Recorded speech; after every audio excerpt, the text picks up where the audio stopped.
নমস্কার বন্ধুরা, কেমন আছো? আশা করি ভালো আছো। আমিও খুব ভালো আছি। আজকে চলে এসেছি ওলকপির একটা রেসিপি নিয়ে। ওলকপি আমাদের সবারই অপছন্দ, কিন্তু এইভাবে যদি ওলকপিকে একবার বানিয়ে ফেলা যায় তাহলে অপছন্দের সবজিটাও কিন্তু পছন্দের হয়ে ওঠে। ওলকপি আমিও খেতে একদমই পছন্দ করি না, কিন্তু আমি এই রেসিপিটা বানানোর পর ওলকপির এই রেসিপিটা আমার দুর্দান্ত লেগেছে। আশা করি তোমাদেরও খুব ভালো লাগবে। চলো প্রথমে ওলকপিগুলোকে খুব ভালো করে কেটে নিই। দেখো, ওলকপিগুলোকে আমি এইভাবে কেটে নিয়েছি। ওলকপির খোসাগুলোকে ছাড়িয়ে খুব মানে মিডিয়াম সাইজের কেটে নিয়েছি, কারণ ওলকপি সেদ্ধ হতে অনেকটাই সময় লাগে। তার আগে সবাইকে একটাই অনুরোধ, পুরো ভিডিওটা দেখবেন, কেউ স্কিপ করবেন না।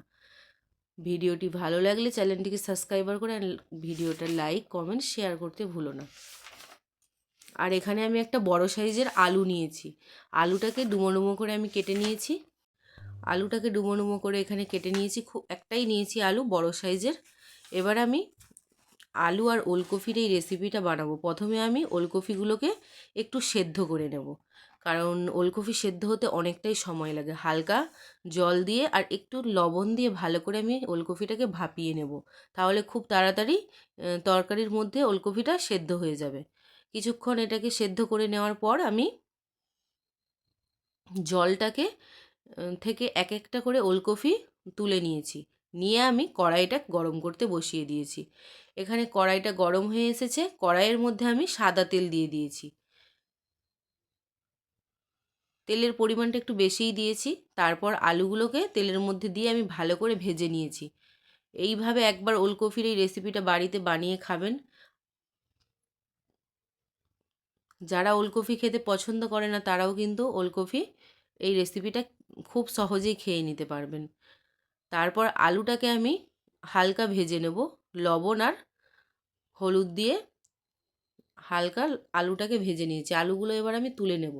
দিয়ে ওই তেলের মধ্যে আমি দিয়ে দিলাম দুটো শুকনো লঙ্কা, মানে গোটা লঙ্কা। তাইতে দিয়ে দিলাম ফোড়ন, দুটো বড় সাইজের এলাচকে থেতো করে দিয়েছি, গোটা জিরে দিয়ে ভালো করে ফোড়নটা পেকে আসলে আমি ওর মধ্যে দিয়ে দেব টমেটো। ফোড়নটা এখানে কিছুক্ষণ ভাজার পর ফোড়নটা আমার ভাজা হয়ে গিয়েছে। এবার ওর মধ্যে আমি দিয়ে দেব একটা বড় সাইজের টমেটো কুচি। টমেটোটা দিয়ে দিলাম, দিয়ে কিছুক্ষণ টমেটোটাকে ভেজে নেব। একদম নিরামিষ এই রেসিপিটা, নিরামিষ রেসিপি। টমেটোটাকে খুব ভালো করে আমি এখানে ভেজে নিয়েছি। এবার ওর মধ্যে আমি দিয়ে দেব 1 চামচ নুন,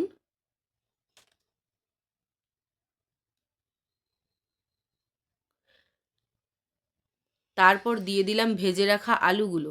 ভেজে রাখা আলুগুলো দিয়ে একটু ভালো করে আমি নাড়াচাড়া করে নিলাম। ভালো করে নাড়াচাড়া করে নেওয়ার পর আমি এবার ওর মধ্যে একে একে সব মশলাগুলো দিয়ে দেব। প্রথমে দিয়ে দিলাম হলুদের গুঁড়ো,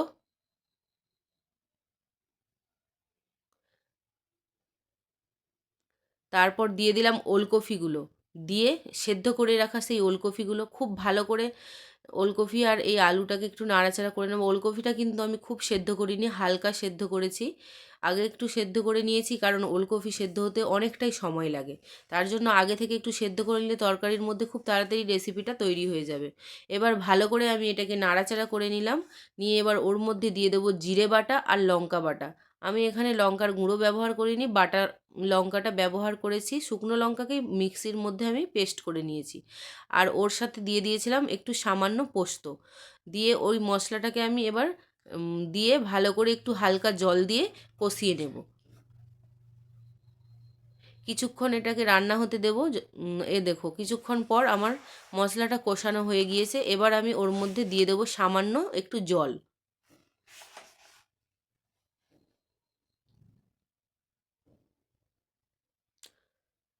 সামান্য একটু জল দিয়ে ঝোলটাকে ফুটতে দেব। দিয়ে একটু হালকা ঢাকা দিয়ে 5 থেকে 7 মিনিট আমি এটা রান্না হতে দেব। এবার আমি এটা 5 থেকে 7 মিনিট রান্না হতে দেব। 5 থেকে 7 মিনিট পর আমি ফিরে এসেছি। দেখুন কত সুন্দরভাবে ওলকপিগুলো সেদ্ধ হয়ে গিয়েছে। একবার এই রেসিপিটা বাড়িতে বানাবেন।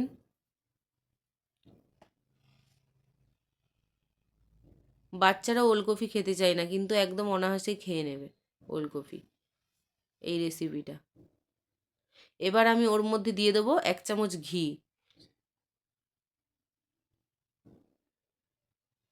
নামানোর সময় কিছুটা ঘি দিয়ে নামিয়ে নেব।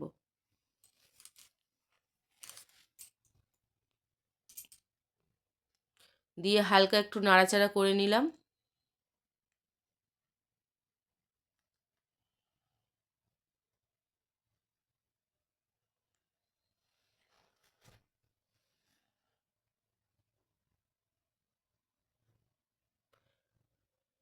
ওলকপির এই নিরামিষ রেসিপিটা রেডি হয়ে গিয়েছে। এবার এটাকে পরিবেশন করার জন্য এখানে আমি এইভাবে সার্ভ করে নিয়েছি। দেখুন কতটা লোভনীয় হয়েছে এই রেসিপিটা। ভালো লাগলে চ্যানেলটিকে সাবস্ক্রাইবার করে আর লাইক কমেন্ট করে পাশে থাকবেন। দেখা হচ্ছে নেক্সট ভিডিওতে। সবাই ভালো থাকবেন, সুস্থ থাকবেন। টাটা।